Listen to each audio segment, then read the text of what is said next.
All right, guys, so I'm a little pressed on time today, but I'm going to try to sneak out a video and see what we can get done. It might be a little shorter than normal, but you will get something.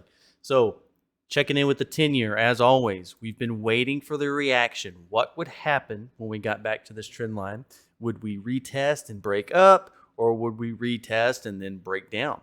And right now, it's being a little ambiguous, right? It's kind of more or less going sideways. It's not giving us a clear answer, but I want you to understand something, okay? There are three things to understand here. One is if we turn around and go back up higher and break this, I mean, we're in for a world of pain. And, any price projections we've talked about to this point are going to get blown away. I mean, the market is in for some serious downside. However, if we peaked right here, if we're rolling over and we continue to roll down, all right, then that means relief is on the way, because there is historical precedent that the Fed has a tendency, once rates roll over, once the bond market peaks in yields, okay, and it rolls over, the Fed is only a month or two away from rolling over also. At minimum, it is only a month or two away from pausing rate hikes, okay? Pausing rate hikes, if not turning around and lowering rates. This is significant because historically, this is also when you put in a major low, a pivot low in gold and silver.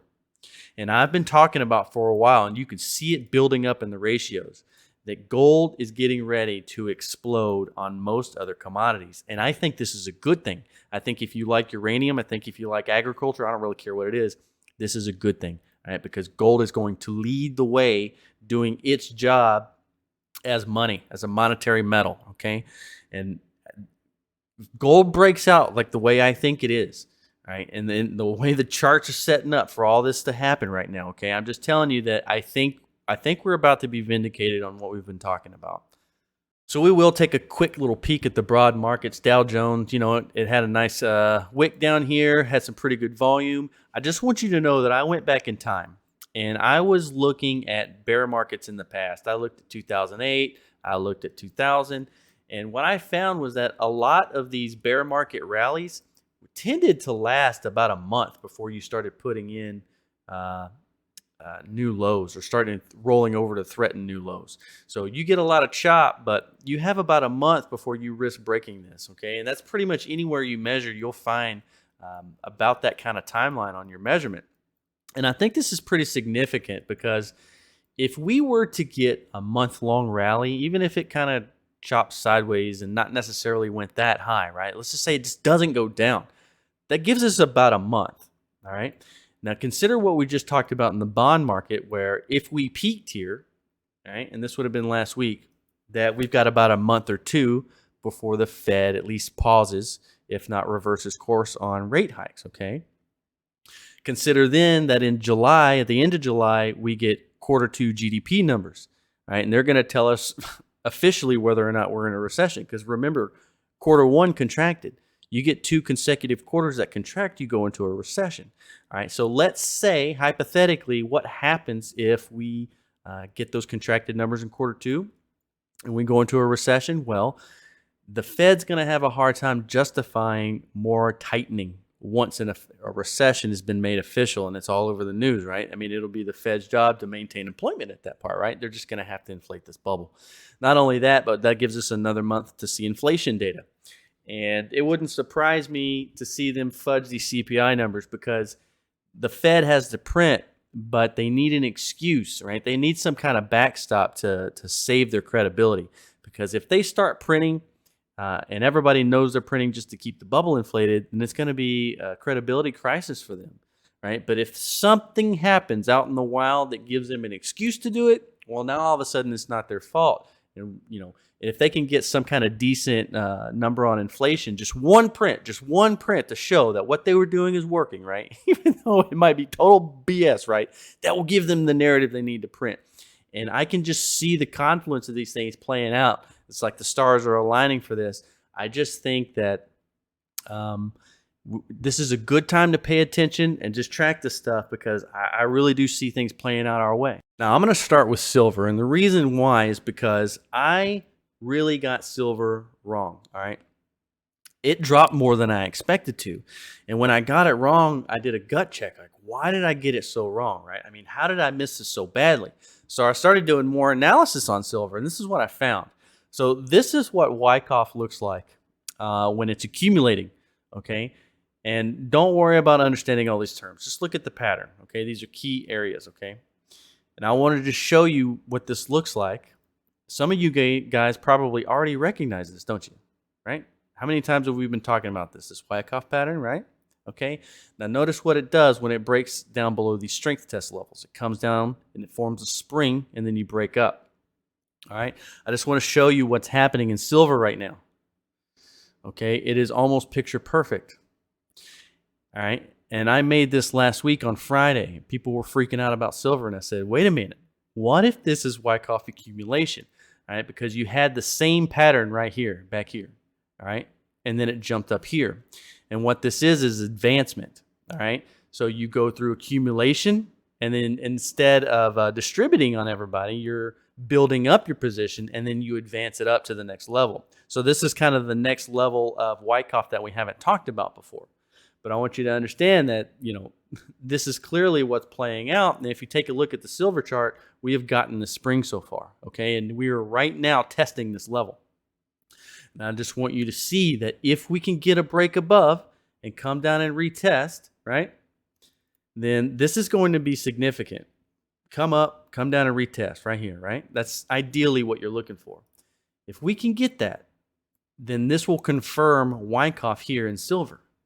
That means this whole thing was accumulation, and that means the next move is up here. We're going to take 30. And you put this on the backstop of the fundamentals, everything we're talking about and have been talking about for so long. And then we look at, something like the gold chart, right? Look at gold. And it's getting this hard rebound right here with this nice wick. It's holding its key levels on this huge cup and handle. I just see this happening. I can just see this happening. Everything is working in confluence the way it's supposed to. A lot of people are getting shaken out. A lot of people are getting scared. And this is exactly when you're supposed to be buying. And just for good measure, I'm going to show you the second way that I have silver charted. We talked about this before. This is more of a traditional way. Maybe you didn't see the Wyckoff here. Maybe you didn't see the accumulation. But maybe you saw a more traditional flagpole. All right, with your bull flag coming down, okay? And ideally, these will be perfectly parallel in a channel, right? Which they are. I copied them. And so, it got a perfect bounce here on this lower channel too. And so it was telling you the same thing being charted a different way. So you're getting confluence here too, this strong bounce at a key level, which was also the spring if you're looking at it from the perspective of Wyckoff. So it's kind of like math, right? If you got it right, you should be able to check your work and get the same answer in reverse, right? So charting, kind of the same thing. So we'll go ahead and blow through the gold and silver equities real quick. AG hit this long-term ascending trend line. I think that that's still a strong area. I think that we could still come down and kind of chop sideways. I think that that will likely be accumulation. So much how you have Wyckoff when it kind of does like this, right? You come up and you get this baby like this. Well, when they accumulate, it's going to do the same thing, and it's just going to come up, and you're going to get another leg of equal power back up to the upside. And that's something that I expect to be developing in commodities broadly. And I think you should be looking for this. So don't expect the V bottom. If you get it, fine. But I think it would actually be better and stronger and more opportunistic, especially for the sake of time for us to get more cash however we can get it, and add while they're adding, right? Because that's what accumulation is. You're building your position. So if they're building and we can see that developing, then hopefully we're building too.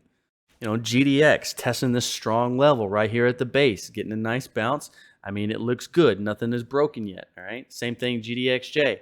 Looks good. Nothing is broken. Strong big names like AEM finally made it down to this trend line, and now it's trying to get back up in it. Very bullish. Looks good. Strong sector leader names like Yamana Gold looking really good. Holding key levels. Same thing for where's like a Newmont right here. Let's switch over to the weekly. All right. This actually leaves a little bit to be desired. I would like to see a little bit something better out of a name like Newmont, but we'll have to watch this one. Company like Vale, yeah, I know it's pronounced Vale, but I'm American, so I say it American, and it's Vale. And we get, it's really nice to see a company like this hold a 200, right, and continue pursuing. I mean, especially when it's such a mixed bag company, right? I mean, they've got coal, they've got steel, they've got gold, they've got nickel, they've got it all. So this is just a commodity basket company, right? And so to see relative strength on something like this is another really good indicator, whether you're in gold or silver or uranium or anything. I mean, you want to see a company like Vale hold tight. Switching over to uranium, company like Sprott, it's not getting a lot of volume, but that doesn't matter, right? You're not, I don't think you're going to get that V bottom. I just don't. And so you're more focused on not breaking key levels. So right now, these are parallel lines that I've made here, and I made them fit the best they could on top. But the bottom is obviously true, so we need to hold this. I think that that's a strong level of support that we need to look at. URA, it came back above this neckline, and now it is trying to get above its Wyckoff buy, all right? And it's having trouble here. Those upper wicks don't look good. If we come in on the hourly to see the price action, it's getting a bid. It's trying to break above the hourly, and if you do the same thing on others, like, say, Energy Fuels, they're having the same problem. NextGen's made it above. Cameco has made it above. Oh, by the way, look at this. I hate the hourly chart, but if you just take a look, inverse head and shoulders, target 200. Okay. How about Energy Fuels on the hourly? Inverse head and shoulders, clear as day. And where's the neckline? The same neckline coming down the other way. So what does that tell you? Target's probably about 745. You can measure it from 512 to, say, 612, so $1. And we're going to be, 715. All right, so it puts us up here. So by the time we get there, yeah, it'll probably hit, So I would say that that's your first target. Say this, the 200 on the hourly. Now remember, this is what you're doing. This is why we're looking at this. You're going to use this bounce, which let's say we hit there. Let's say from right here we got there, right? Let's do 715. That's a 20% rebound, all right? That is not unrealistic. This is a perfect opportunity to kind of clean your portfolio. So if you made any mistakes, all right, or maybe you've decided that this ride is too wild and you're just looking for an opportunity to get out because maybe you need your money and maybe you screwed up, maybe you can't hold, then I would say a level like this. All right, let's see what that correlates to on the daily. And probably the same thing. Let's try to get yourself a nice bounce up to the 200 on the daily. I think that that's the first spot you can really use the rally to try to clean out your portfolio a bit, all right? Because I don't think you're just going to break through it at all. I think you probably come back down. You might come all the way back down here. I mean, if you look at uranium, it likes to put in double bottoms. It likes to put in these W's, okay? If it does this so much, look at it. Look how many times it does it all over the place. Do you see that? Why wouldn't it do it right here too? You know what I mean? That's what I expect to happen, something like that, right? Unless we just don't chop sideways for a while and then come up. I just expect something like that to happen. So if you're looking for a way out or you're looking for an opportunity to dump bad things, then do it at a target like that. And we don't have to look at every single one of these because they're all basically pretty much look the same. NextGen's holding up really well. I mean, we got a strong bounce on that potential neckline, right? And I think that it is more or less completely disqualified the idea that we had a head and shoulders here, right? And this is extremely positive. I mean, this is why we had this as our buy zone. This is why it was so strong. Excuse me. I actually had it right here. My buy zone was right here at 411. But we barely clipped down and we held the trend line. So this is extremely good. This is extremely good. And I think that we will likely kind of come down and retest and just roll around for a bit. I think this is accumulation and it makes sense. This is why Wyckoff was so important, not only to tell us what the sell-off would look like, okay? It's going to come straight down the way it went straight up, right? But also because once you finish Wyckoff, understanding what it fundamentally represents in the first place, you know what happens after Wyckoff, right? And that's accumulation, right? So you need to be buying down here for sure. Now, even though I messed up, the smaller cap companies and the lesser names and the over-the-counters, They didn't hold up, obviously, like the majors, okay? So they broke those Wyckoff levels. And in retrospect, I should have known that was going to happen anyway. So I shouldn't have assigned those same price levels right here. But with that being said, the majors did hold, all right? The majors held these Wyckoff levels, especially Cameco. I mean, it nailed it on the tee, right? So that's a pretty good indication that we're going to be validated in the long term of what happens next. And I'm just telling you to just hang tight. And because you got to understand that when you get a nice rebound like this too, all right, up 15% at one point, that gives you an opportunity to sell back down, right? And then the sell-off could be back down as much as, 10, 12% again, right? And that will flush down the weekly again on the RSI. It's just, that's okay. Just don't freak out. I mean, this thing, it likes to put in W's, right? So just keep that in mind. I think everything looks pretty good. I think you're seeing everything you want to see. I think the bonds are going in the right direction. I think the ratios are going in the right direction. I think the events that we have to look forward to in the near future, like GDP prints and inflation numbers, all of these things should act as catalysts to accelerate the Fed's reversal of their current policy. The world needs these dollars. They're going to dig into agriculture real quick. IPI looks really good on a nice balance on the key technical level on good volume. Very healthy. Remember, this is a very bullish sector. As long as those sanctions are in place against Russia, the world's going to need this sector more than ever. And so there's no reason for it not to continue a rally. And again, this is something that I expect would diverge from the broad market. Should the broad market continue to roll over, it doesn't make any sense for it not to. NTR, this is still a chart that kind of sketches me out a little bit. It just does. I just don't know that I like it too much. It's kind of similar to LXU. But it's playing out. It's playing out. So you really have no reason to hate it. But if you're not in yet, I wouldn't buy here. I would just wait a couple more weeks and see what the weekly candles can look like over time. And I think if you're holding, you just hold and then add if you get a test at these lower key levels. So my friends, the too long didn't watch today will be as such. Be confident. Be cool. Cool as a cucumber because everything's okay. I think we're going to be vindicated on the strategy. I think everything we are hoping to see, we are beginning to see, such as the bond yields topping out and rolling over. That is a positive sign.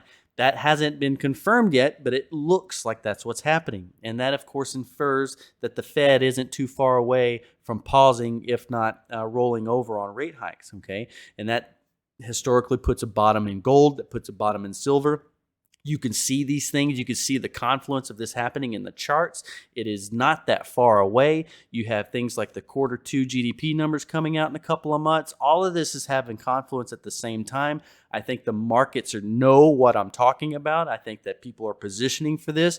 I think you should be positioning for it too. Don't get shaken out. Be strong and just watch it develop. We get this bounce here, assuming we do get a bounce. Use it as an opportunity to clean your portfolio. Get rid of those dumb decisions you made. Maybe take some profit on a swing trade. Maybe you bought a uranium or gold stock at or near the bottom, right? And now maybe you're up a bit, but maybe you shouldn't have bought that one, right? Maybe you wish you'd have put that money into something else. Well, sell it. Sell it on the rip, all right? And flush yourself back up with cash and re-diversify that cash or even hold it for a better opportunity later because I don't necessarily think we're going to get a V bottom. I think that we could possibly get a W pattern, especially in uranium. It has a tendency to do that. And we could certainly retest these lows. We could chop sideways for a while. And so just bear this in mind and just position yourself for these things, all right? And just be cool, my man. Just be cool because it's all going to be okay. You're in the right sector for the right reasons. And the people behind the curtain pulling all the levers, I mean, we already looked over and caught the glimpse. And other people are about to catch the glimpse too, all right? And so there's really only one way this can all go. So hold tight. And just one more thing you might not know about. I actually just found out about this myself. I took part in it for the first time last night. There's a Twitter space, and it's all about uranium for you uranium fans. Right? And it's hosted by these gentlemen right here, Chapman Scarborough and Alex the Gringo. And it's a great group of guys who just get around and talk about uranium, whether it's the fundamentals, the outlook. Some people are brand new to investing. Some people really take the time to get into the weeds of the companies. And, it's all about the pounds in the ground and drill results. And It's just all of these different perspectives from tens and 20s and hundreds of different people just coming in and chatting. And here's a recording of the one we did last night. I'll put a link down to it in the description below so you can check it out if you want. But I would encourage you uranium fans, if you didn't know about it, to come check it out again next Sunday. You can follow these gentlemen right here for the next event. I think it starts at 7 Central. So just throwing that out there for you. See you around.